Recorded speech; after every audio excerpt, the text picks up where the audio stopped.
Hi everyone, welcome to our screencast. Today what we're going to be covering is Historia. Now, Historia is an app that's on any mobile device, so Apple iPhone products can use it, Androids can use it, pretty sure SGs can use it. Um, you're not going to be able to find it on a computer. I've tried, it doesn't work properly for some reason, but any student can access it with his phone, and it's very important. This is part of my teaching philosophy that we should be able to be flexible with our students. So Historia is one of those ways we can be flexible and help teach the kids something and have it be at least somewhat fun for them. So uh, now, however, there are some students who need to be focused with ADA compliance, which is basically like hearing impaired, seeing impaired.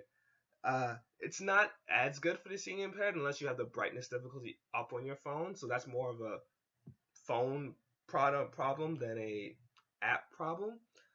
But for the hearing impaired, they have text based. Most of it's like text based, so they can read what the question is, and it's easier for them. Um, Now the next question that most people will probably give me is it do you need an account for this tool? No, because it bases it off of what your product is. Um, so if you have an iPhone, it's whatever your iTunes account is. If you have an Android, it's whatever that account is. So for the most part, you're perfectly fine. Um,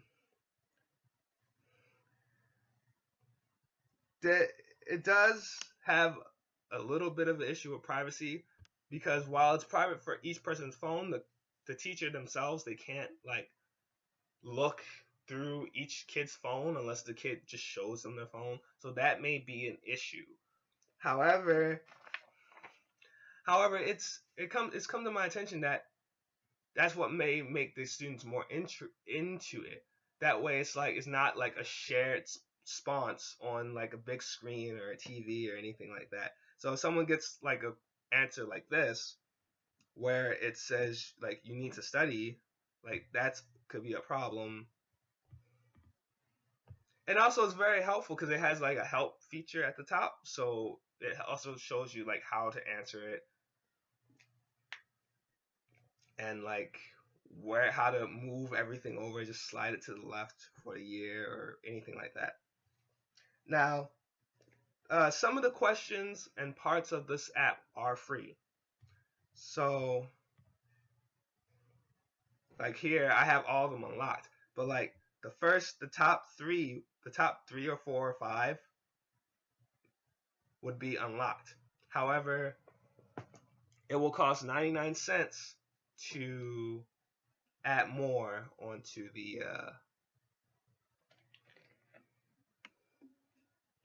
excuse me, it costs like 99 cents to have the entire thing, which is actually fairly cheap, especially if it's like for 30 students in a class. That's basically $1 per student. If you have 30 students in a class, that's 30 bucks. That's a cheap app, and the kids can play with it for the entire year. This company's been around since 2012, and this app has been around since 2012, and so far they've only had to use 4 updates. That's actually pretty impressive for like a company like this. So I'm gonna say it's long term. If you look at my thing, I haven't completed all of them yet because some of the things like English history, like I'm not very well known, so the English history is zeros because I flunked at it. But it's fun and it's something that's intuitive for kids. Now, there's not a lot of bright visuals. However, if you look on this screen here, it shows you, like, it can actually show you which books you've actually either completed or got a high enough scoring to complete that book. And that's very interesting, and many kids will actually try to go look up these answers. It gives them a way to, a prerogative, if you will, to look up these answers and figure out, oh, well, how do I know when William the Conqueror conquered England? Or how do I know the Zulus beat the Dutch and the English, or whatever the question happens to be. And also, like here, it rewards you with this type of thing, like jackpot. You answered 1968 right here, and it's something fun. It makes it easy to track their progress, especially in certain classes, because American history, U.S. African American history, world history, they're the easiest things to track.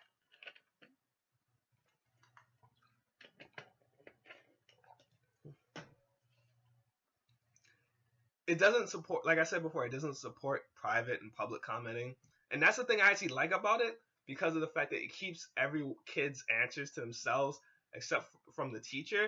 And even then, it's like they have more security in themselves. Like, oh, someone scored 100 when this person scored like 900. There's no tension there. They can say, oh well, it doesn't matter what I scored. I'm having fun with the app. It it has it's up to the teacher on how to use this effectively. Like maybe have those questions segue into a lesson. Like maybe one of the questions says, during the American Civil War,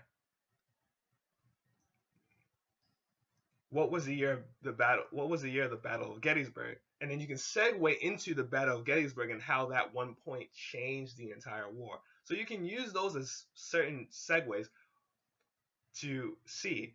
Usually, what you probably try to use is the beginning of the year and not the end of the year.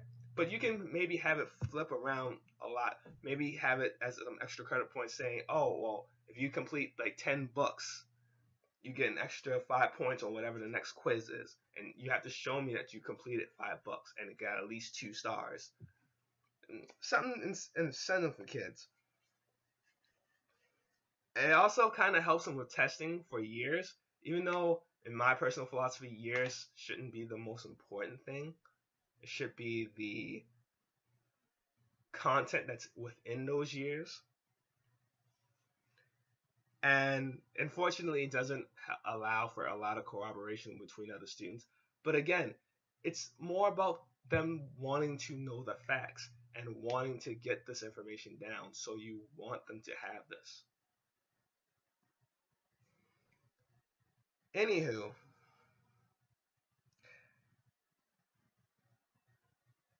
there's no content being created. Students have their own privacy, and everyone can have the incentive to learn and grow. And the teacher has a lot of flexibility in using this app. So that's my screencast. Everybody, have a great night.